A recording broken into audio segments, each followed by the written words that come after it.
Hello दोस्तों, इस बार हम बात करने वाले हैं रिक्शा वाले पार्ट 1 के एपिसोड नंबर 2 के बारे में।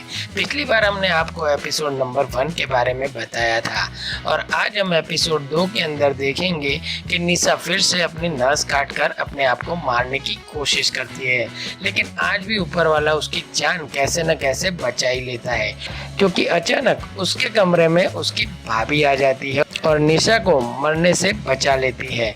लेकिन अगले दिन फिर से निशा को अपने बॉयफ्रेंड की याद सताने लगती है और वह उस आदमी को अभी तक भूल नहीं पाती है जिसके सामने वो दूसरी लड़की के साथ संबंध बनाता है।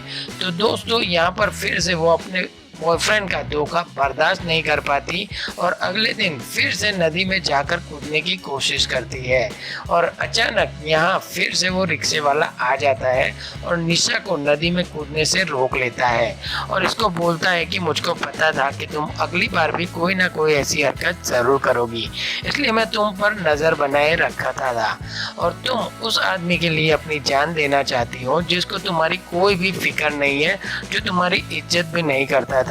वो इस चीज का फायदा उठा रहा है क्योंकि उसको पता था कि तुम उसे कभी भूल नहीं पाओगी।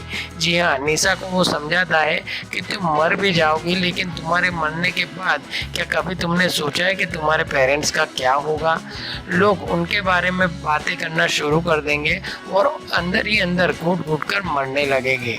तो निशा बोलती है, लेकिन मैं करूँ तो क्या करूँ? मैं रजत से सच्चा प्यार करती थी, लेकिन उसने मुझे धोखा दिया और मैं उसको भुला भी नहीं पा रही हूँ। इसका एक ही आगे जाके तुम रजत को बदला लेना चाहती हो तो मैं तुम्हारी मदद करूँगा। अगले दिन निशा रजत को एक होटल में बुलाती है, लेकिन यहाँ पर वो उससे कोई भी बात नहीं करती है और चुपचाप बैठी रहती है। रजत को बोलती है कि निशा, मुझे पता था कि तुम मुझे भुला नहीं पाओगी और मुझसे मिलने के लिए ज़रूर आओगी। यस, लेकिन दोस्तों यहीं पर भी कोई जवाब नहीं देती है। निशा उसके सामने खामोश बैठी रहती है। अब रजत को गुस्सा आ जाता है, उसके बाद वो उसकी बेइज्जती करना शुरू कर देता है और उसको बोलता है कि चुपचाप बैठे रहने से कोई फायदा नहीं है, नहीं तो मैं चिल्ला चिल्ला के सबको बता दूंगा कि किस तरह से तुमने मेरे साथ और कहां कहां बिस्तर गर्म किया है। इसकी यह बात पर निशा को गुस्सा आ जाता है और निशा उसके गाल पर जोर से एक तमाचा मार देती है। उसके बाद रजत उसको थप्पड़ मारने ही वाला होता है, उतने में सुंदर आके उसका हाथ पकड़ लेता है। यस, सुंदर निशा को बचा लेता है और फाइनली वो उसको बचाने के बाद खुश भी होता है।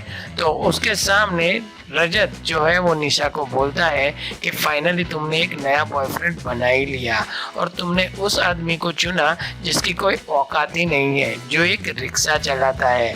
तो उसके बाद कुंदन को ये गुस्सा आ जाता है और कुंदन उसके सामने फर्राटेदार इंग्लिश बोलने लगता है और उसकी ये इंग्लिश देखने के बाद सब लोग वहाँ से इम्प्रेस हो जाते हैं और उसको देखने लगते हैं।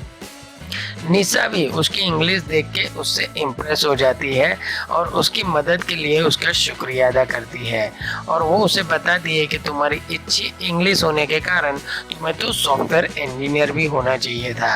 तो वो बोलता है कि जी हाँ, मैं एक सॉफ्टवेयर इंजीनियर हूँ, लेकिन मुझे ये रिक्शा चलाना अच्छा लगता है। तो वो बोलती है कि नहीं नहीं, मैं तुम्हारी कोई भी बकवास नहीं सुनूंगी, तुम्हें मेरा एक काम करना है और तुम्हें कल मेरे घर आना है। जी हाँ, वो उसको उसके घर बुलाती है और वहाँ पे ये दूसरा पार्ट भी समाप्त हो जाता है।